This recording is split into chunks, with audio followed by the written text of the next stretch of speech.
So, I want to talk a little bit about this book called Bogart in Search of My Father, written by Humphrey Bogart's son, Stephen Bogart. This book, I just finished it today, and I've been reading it. Well, I can't say I've been reading it for 2 years, but it has been in my life for 2 years.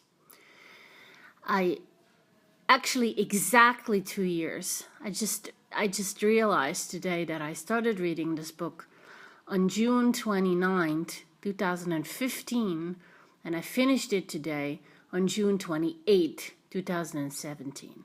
But I'm a slow reader, but not that slow. So I didn't need 2 years to finish this book. I initially got it from the library, and I started reading it that very day, but then I put it away and never came back to it, because that's how I am. And then I had it from the library for a couple of months, actually, but eventually they wanted it back, so I brought it back without having read more than a few pages. And then I moved away, and I was moving around, and I wasn't near that library anymore, and didn't really want to buy books because I don't really have a place to live.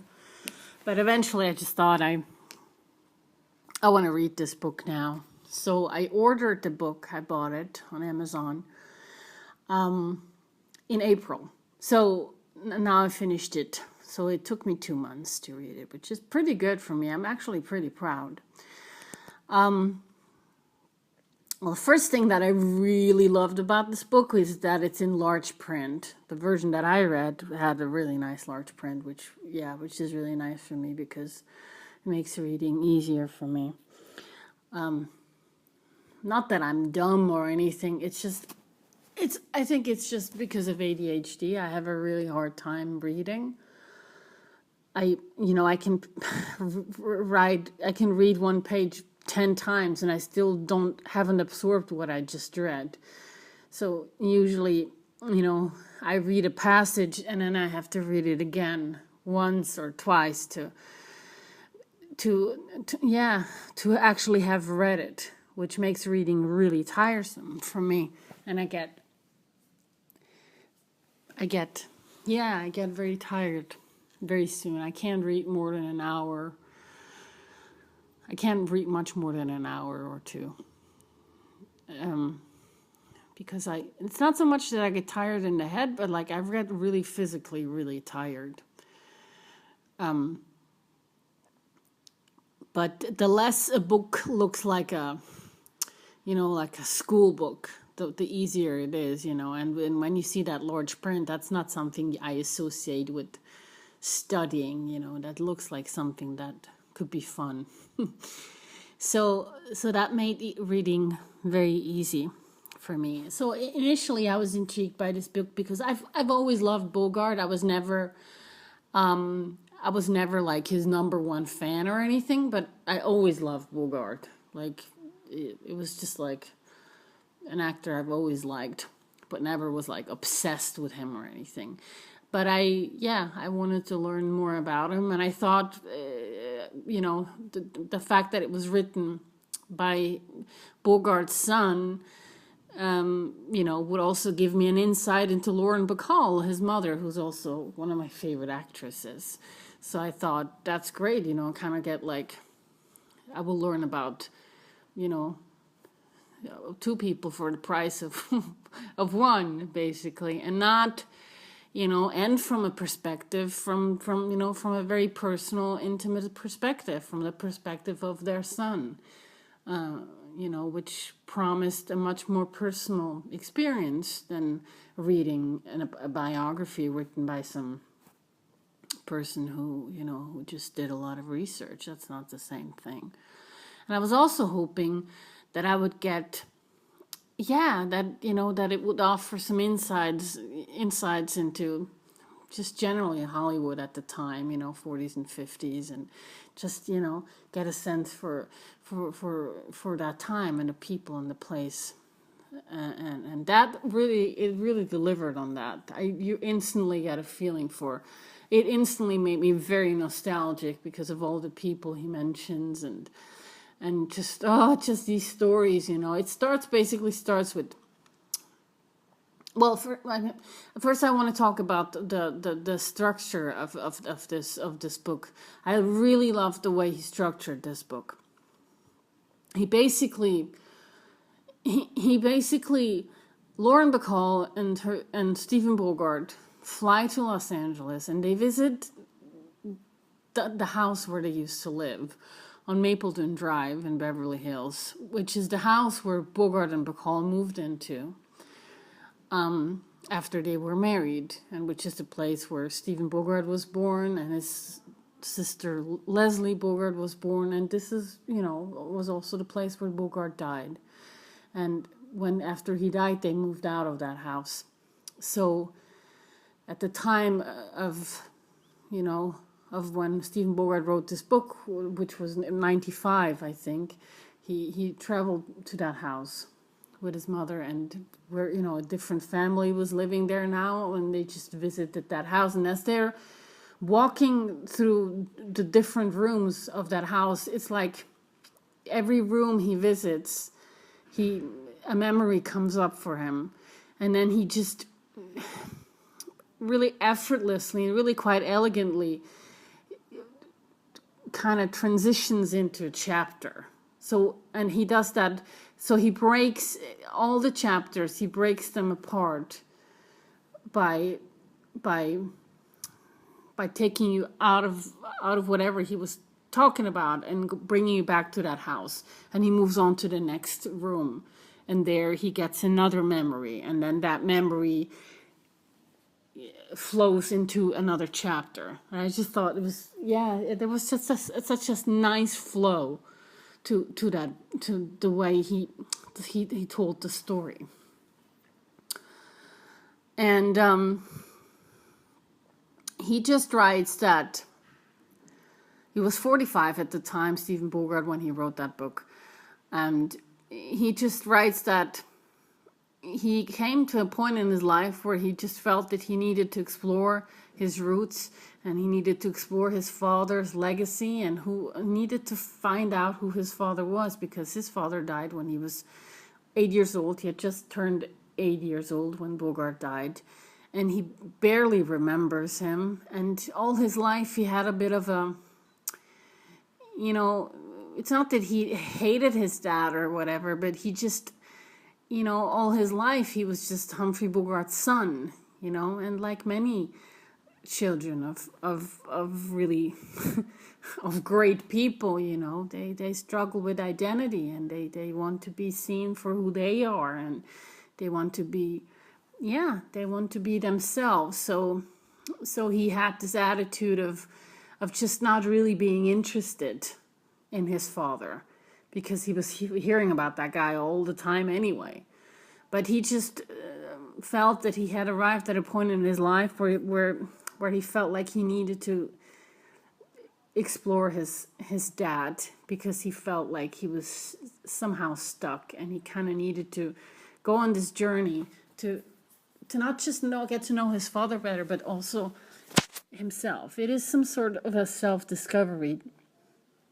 And it feels very real and genuine, It doesn't feel like, somebody just came up with this idea, I'm going to make a journey and I'm going to make a book out of it. It really, really feels like there was a true, genuine urge there to reconnect with his father, to learn something about himself.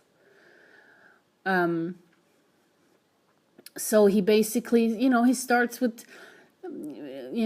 he basically starts with Bogart, Humphrey Bogart, being in New York in the 20s, being on the stage, and, and getting bad reviews because people thought he couldn't act, and then moving to Hollywood in the 30s, and, working his way up, and then being surrounded, making friends, and being surrounded by these other legendary people. And he just... Stephen Bogart just tries to find the similarities. He's trying to see, what do I have in common with my dad, and where are we completely different? And I love the way he writes. I just love his attitude towards his father, because it's like he doesn't trash him, but he doesn't put him up on a pedestal either. He has a very, very sober view. You know, it's very he has a great distance to the whole thing, and I think that has to do with intelligence. I think, you know, I think that intelligent people have a higher, you know, are more capable of having distance to themselves and everything that concerns themselves, as opposed to people who are not that smart. And that intelligence really shines through in this book. He's very, yeah, it's a very mature book and very candid and very fair. You know, for example, at one point he talks about this book. Apparently, you know, there was a woman, I forgot her name, but she was Bogart's hairdresser, personal hairdresser, and she wrote a book at one point claiming that she had had a long affair with Humphrey Bogart, even after he got married to Bacall. And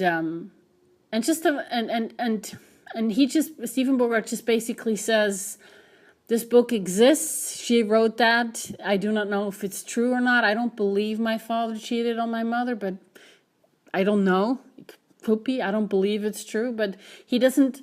He just acknowledges that book exists and that woman exists and that there's a possibility. And although he doesn't believe it's true, he doesn't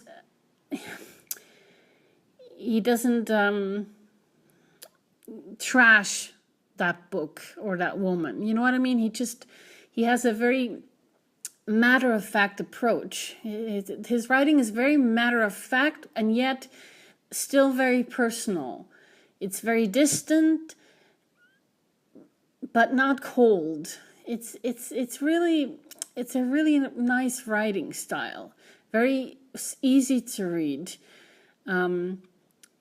Easy breezy, as they say. It's an easy breezy read, and it makes you feel. This book made me incredibly emotional. I was really moved by this book, and I think it has a lot to do with the fact that he never forced you to feel anything. You know, it's not a language where somebody's trying to manipulate you to feel something. He's never sentimental, you know, even when he writes about his father's illness and dying, he never gets sentimental.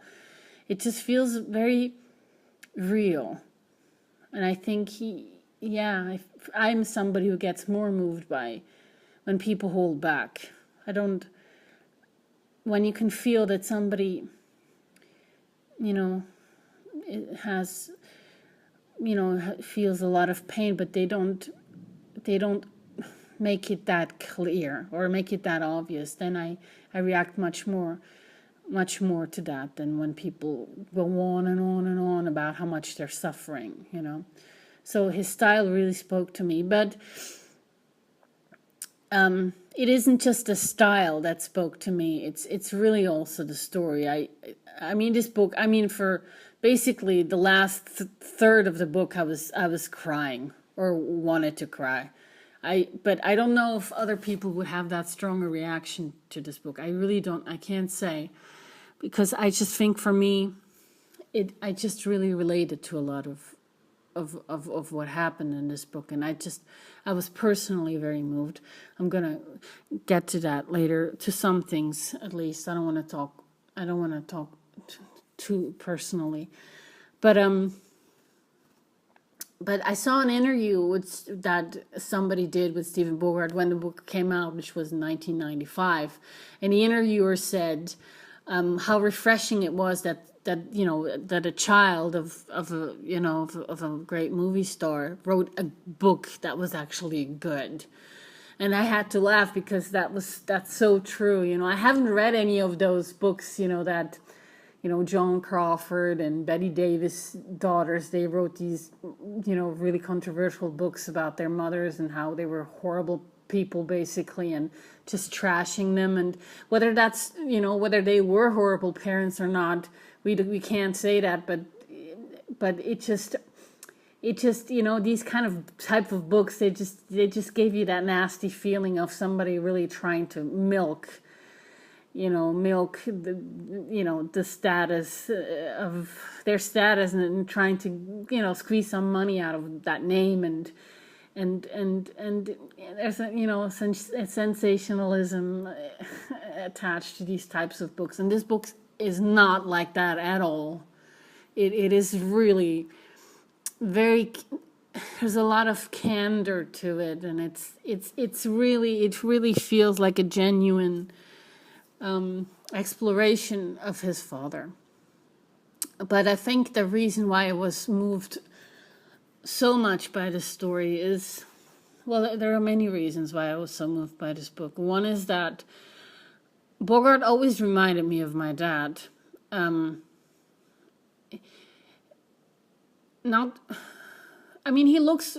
do have a resemblance look-wise too, but not like, it's more, I just always thought that when I saw Bogart, I always thought, I think that he was a similar kind of man as my dad. And this book really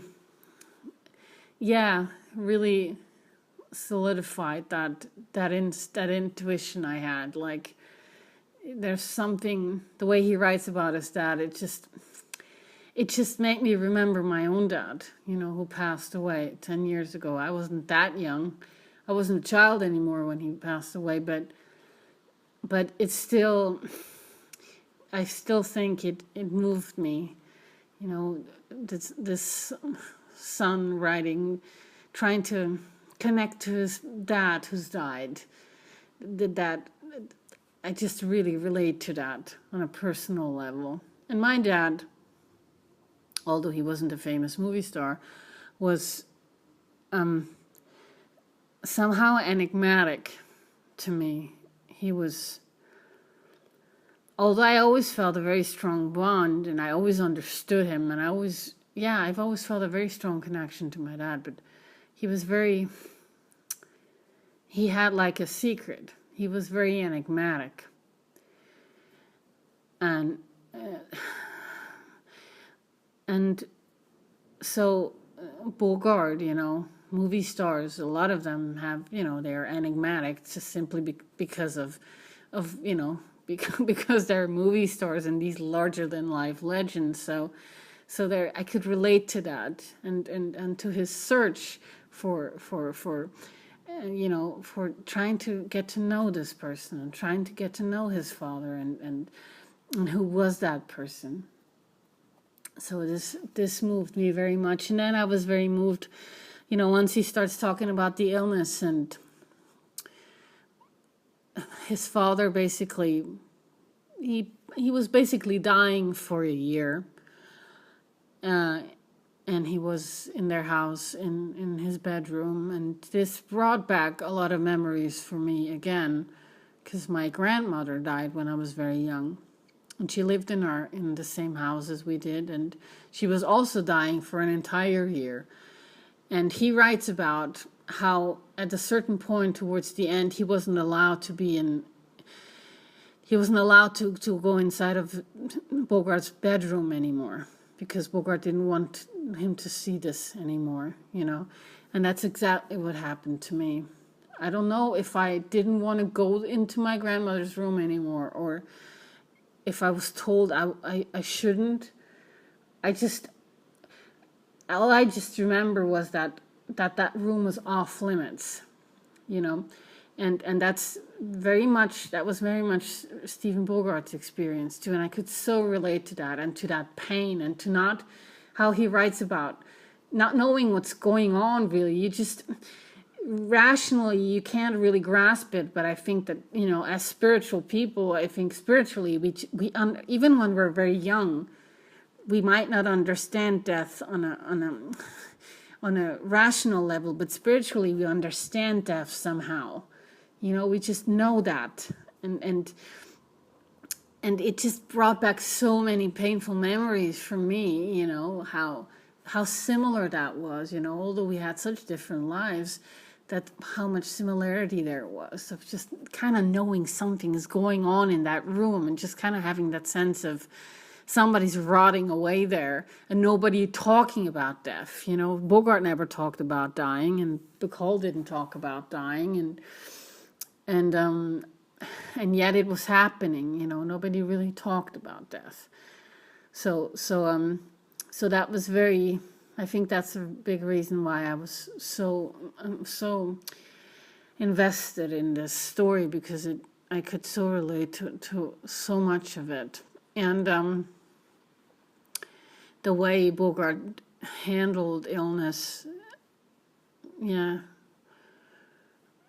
showed that he was a strong man, and a man who, you know, who hid his feelings and his pain behind humor, and that's something I understand as well. And it's just generally to see, basically to see how this huge, larger than life legend just turns to ashes. You know, this physical decline of this legend, and the way you just get a feeling for that, how this person, you know, yeah, is dying, is really, really moving and really, really affecting. And how he got weaker and weaker. You know, first he was diagnosed, and then he had surgery, then he had radiation, and he got skinnier and skinnier, and then they thought it was gone, but then he came back, and then he just got weaker and weaker and weaker until he had to be in a wheelchair, and you know, and he had nurses in the house, and all of that just, yeah, shows you how this person just was ending. But he never gets sentimental again. He just he affects you by just, yeah, by just kind of stating the facts.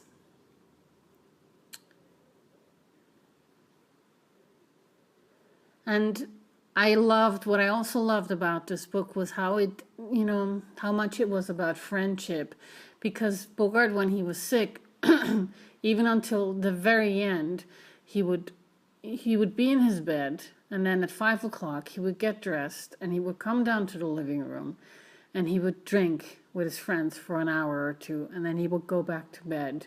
And these people, you know, just thinking about, you know, his closest friends were Spencer Tracy, Katharine Hepburn, Sinatra, David Niven, Judy Garland, you know, just thinking about this beautiful house filled with, John Huston was also a great friend of Bogart. And just thinking about, you know, I just saw it so clearly, all these images, you know, of these legends in sitting, you know, with the dying Bogart, and laughing and telling jokes and drinking away, and just you just get this feeling also of camaraderie, you know, that really comes across. It's really a book also about friendship, and how important friendship is, and true friendship, you know, people who really stick with you. And I've heard that more than once. I've often heard people talk about, you know, people who were making movies, movie stars back in the day. They often talk about how there was a sense of camaraderie that doesn't exist anymore in the film industry, and that's something that they, you know, that they're sad that that's gone. There was a sense of camaraderie, and you really, really get a feeling for that in this book. Up until the very end, you know, people visited him. Actually, the two last people, apart from his family, to see Bogart was Spencer Tracy and Katharine Hepburn. And yeah, and then he just dies. I'm laughing, but I'm actually tearing up. I finished this book today. I was sitting in the library, actually, where I was reading the last. I had 2 more hours to go until I was finished, and I was the whole 2 hours. I was quietly, silently, you know, crying a little bit, but I wanted to, like, I really wanted to sob, you know. It was like so painful because it was getting so annoying, you know, when you really want to cry but you can't. It was really annoying because I couldn't just start sobbing in the middle of this library, you know, but I really wanted to. I was I was so moved. I was just so deeply touched by this book. It's the first time I ever cried while reading a book. I should say though that I haven't read a novel in like 20 years. Um, and even when I was still reading back in the day, I was never moved by books. That must have to do with the fact that I just can't really absorb what I'm reading. But in the last few years, I started reading nonfiction books about old Hollywood because I just want to learn. I just want to know. So I make the effort of reading. But yeah, but I never thought that I would be moved so much by it, that I could ever be moved this moved by a book. But I think it's just because, yeah, I think it's just because I have such a passion for old Hollywood and these movie stars, and but furthermore because I just so related to the story. And in the end, Stephen Bogart basically ends this journey by saying, I feel I have arrived home. I do feel that this journey was fruitful, and you really do feel, you can just tell it's not bullshit, you can just tell it's not some sort of, that's how I end the book, by saying this journey, I'm at the end of my journey and it really, now I know who I am. You really get a feeling that that's true. And that the book, that's what it is. You get the feeling that the book was just like a side effect, that he would have gone on this journey anyway. It just so happened that he also wrote a book, which is a really, really great book. I give it 5 stars. I really loved it. I would read it again. I'm sure I'm going to read it again. So this is a great story about old Hollywood, about movie stars, about Bogart, about Bacall, but it's much more than that. It's a story about fathers and sons, fathers and sons, mothers and sons. It's a great story about grudges. You can hold grudges and things you might not understand, things your parents did that you're still angry for and letting those go, and still angry about and letting those go. It's a book about forgiveness, about loss, and about the memory, and remembering somebody in a way that does them justice without putting them up on a pedestal. Just he really painted Bogart as a human being, and he really deepened my appreciation for Bogart. I really feel like I like him even better now, because he showed him in such a, he just painted him as somebody who's very human, fallible but decent, and just, I really, yeah, I'm definitely a bigger fan now than I was before. So great book. I can only recommend it. Now I'm going to listen to the rain in my hotel room. I don't have a place to live again. Maybe you can hear the rain. I'm moving to a new apartment in 3 days. I know you can't hear the rain anymore. Anyways, nobody gives a fuck. Bye.